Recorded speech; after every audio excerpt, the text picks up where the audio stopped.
ओम तब कथामृतम तप्त जीवनम कविभिरीडितं कल्मषापहं श्रवणमंगलम श्रीमदाततं भुवि गृह्णन्ति ये भूरिदा जनाः।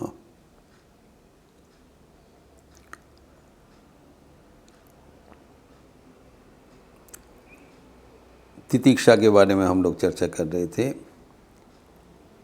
ये अत्यंत गुरुत्वपूर्ण साधन है, इसलिए हम लोग विस्तृत चर्चा कर रहे हैं। अगर ये एक साधन हम भलीभांति जान लेते हैं तब हमारा काम बन जाता है।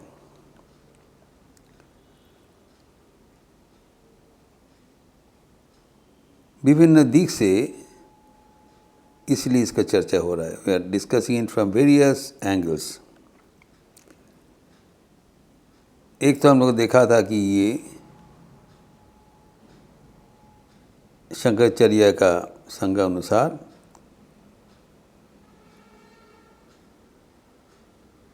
सर्व प्रकार का दुख का सहनशीलता और दुख हमारे भगवान का दान है, ये भी हम लोग देखे हैं। लेकिन अन्य अर्थ में हमें समझना चाहिए तितिक्षा न केवल दुख सहन, सुख दुख दोनों ही हमें समान रूप से सहना पड़ेगा, क्योंकि तितिक्षा का जो वेदांत सार ग्रंथ अनुसार संज्ञा दिया है, शीतोष्णादि द्वंद्व सहिष्णुता,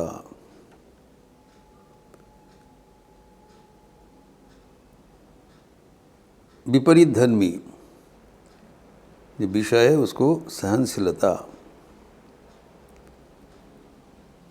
अर्थात मन को शांत रखना, अचंचल रखना कोई भी परिवेश में। कोई अनुकूल परिवेश में मन प्रफुल्ल हो जाता है, मन उद्वेलित हो जाता है। प्रतिकूल परिवेश में मन दुखी हो जाता है। ये जो आगे पीछे जो मन का जो आवागमन, उच्च नीच, जो मूवमेंट, चंचलता, वो हमें आत्मस्वरूप से विच्छिन्न कर देते हैं। यही है बात। हमें सर्वदा अपना स्वरूप में स्थिर रहना चाहिए।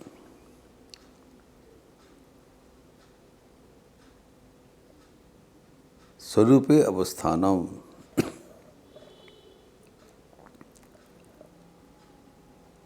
और ये जो तितिक्षा इसलिए ज़रूरी है क्योंकि ये हमें शिक्षा देते हैं कि जीवन में सुख दुख अवश्यंभावी है। सुख दुख के समरस रहना,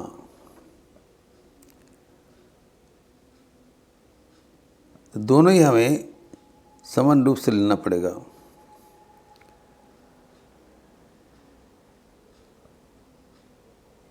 दुख में भी विचलित नहीं होना चाहिए, सुख में भी विचलित नहीं होना चाहिए।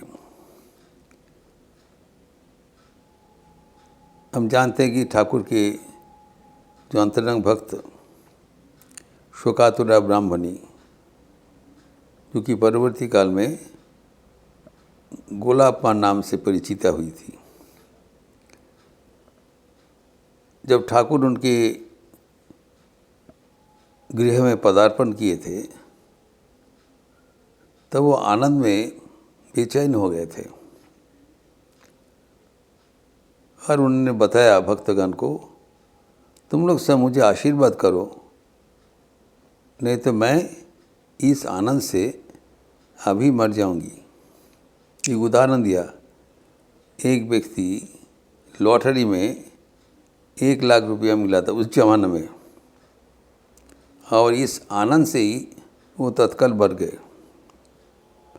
अर्थात आनंद को, खुशी को अपने पास रखना भी एक सामर्थ्य का बात होता है।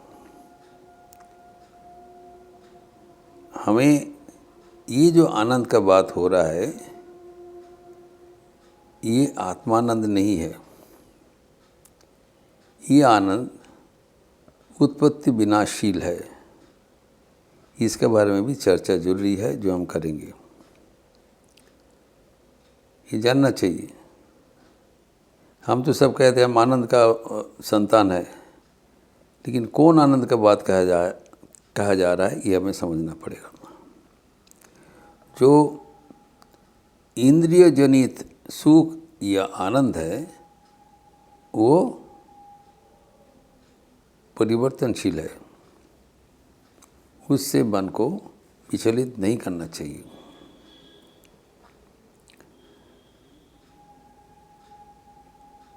जो भगवत गीता में हम देखते हैं कि अर्जुन पूछ रहे हैं भगवान श्री कृष्ण को, जो पहुंचा हुआ व्यक्ति है, जो अपने स्वरूप को प्राप्त कर लिया, स्वरूप में विचरण करते हुए सदा आनंदमय रहते हैं, उनका क्या लक्षण है? ये प्रश्न पूछा। वो कैसे हैं, कैसे चलते फिरते हैं, कैसे बातचीत करते हैं? This are a question for all of us. How are these people behave, how do they behave? तो द्वितीय अध्याय में 54 श्लोक में कहते हैं, स्थितप्रज्ञस्य का भाषा समाधिस्थस्य केशव स्थितति किम प्रभाषेत किम आशीत ब्रजेत किम। जो स्थित प्रज्ञ है, जिसका बुद्धि प्रज्ञा स्थित हो गया, विचलित नहीं होता है, पहुंचा हुआ व्यक्ति, उनका भाषा मतलब क्या लक्षण है?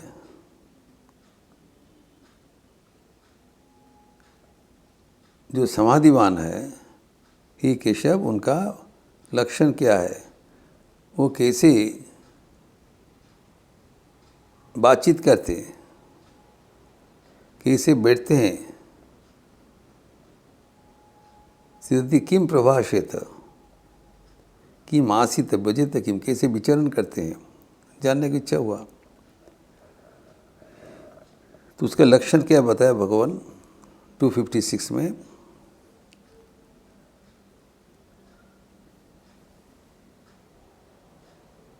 कि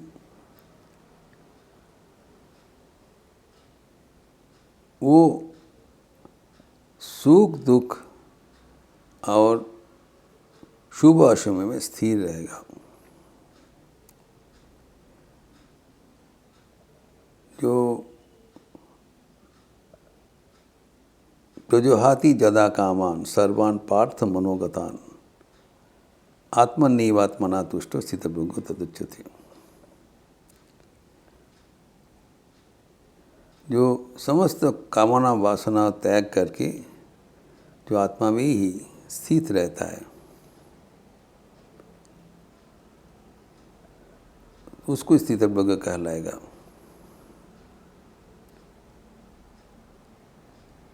और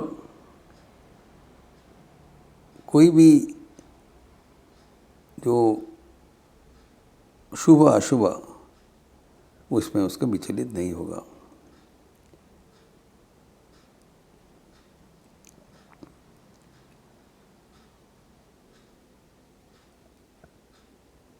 जो ना उसका कोई प्रिय होगा, ना कोई अप्रिय होगा।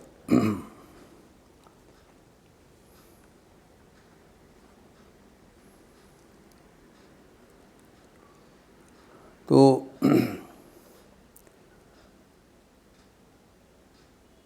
जो स्थितप्रज्ञ का ही लक्षण बताया कि वो अपने जो जीवन का ना उनका कोई प्रिय है, ना कोई अप्रिय है। जीवन में तो नाना प्रकार का उत्थान पतन होगा, आवागमन होगा वो स्थिर रहेगा।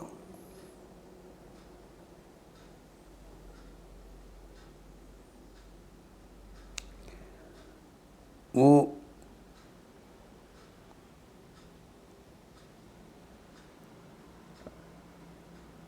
जस सर्वत्रानभिस्नेह तत्तत् प्राप्य शुभाशुभा नाभि नंदति न द्वेष्टि स्थितप्रज्ञो तदुच्यते। जो सर्वदा सर्वत्र वो कोई आसक्ति रहित होगा, अनभिस्नेह, वो ना उनको अभिनंदन करता है और ना उसके रुष्ट होता है। जो मन का जो स्थिरता कभी वो नहीं खो बैठता है, मन सर्वदा चंचल होता है, यही उनका लक्षण है। कि जो हमारे जो शीत उष्ण जो है, इसको क्या, इसका अर्थ क्या क्या है? अनुकूलता और प्रतिकूलता। ये तो हमारे जो इंद्रियों का साथ इंद्रियों का विषय का जो संयोग होता है, इससे इसको सुख दुख होता है।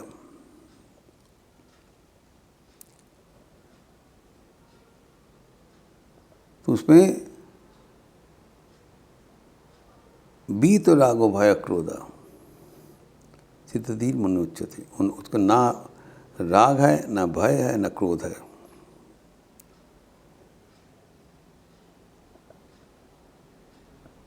जो राग देश विजितेस्त विषयान इंद्रियश्चरण बीत रागो भय क्रोध स्थितधीर मनुच्यते। जो विषय के साथ इंद्रिय के साथ जो युक्ति होता है, उसमें राग कहता है जिसमें रंग, मन रंगीन हो जाता है। तो जब मन जो प्रिय वस्तु में आकर्षित होता है एवं अप्रिय वस्तु में विकर्षित होता है, एट्रैक्शन एंड रिपल्शन, उसमें क्या होगा? मन में अस्थिरता होगा। मन में अस्थिरता कारण इंद्रिय के साथ विषय का संयोग से जो रिएक्शन पैदा होता है, एक्शन में कोई गड़बड़ नहीं है, रिएक्शन में पैदा होता है। मन में अगर उसमें हलचल होगा, उसमें क्या होगा? राग पैदा होगा। राग मतलब आसक्ति, और अच्छा नहीं लगेगा तो विरक्ति होगा। ये क्या होगा? जो राग भय क्रोध, तीन चीज से मन विचलित होता है। भय क्यों होता है? जब हम कोई चीज़ चाहते हैं और वो किसी कारण हमारे पहुंच के बाहर हो जाता है, इसलिए हमारे भीतर है खोने का आशंका। जो हम चाहते हैं वो खोने का आशंका से भय होता है।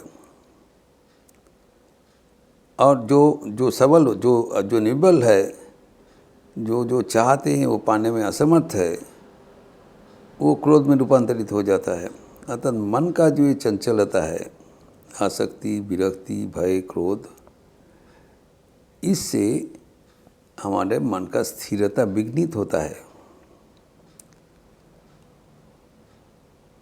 जिसका मन ऐसे विघ्नित नहीं होता है उसको ही स्थितप्रज्ञ कहलाता है।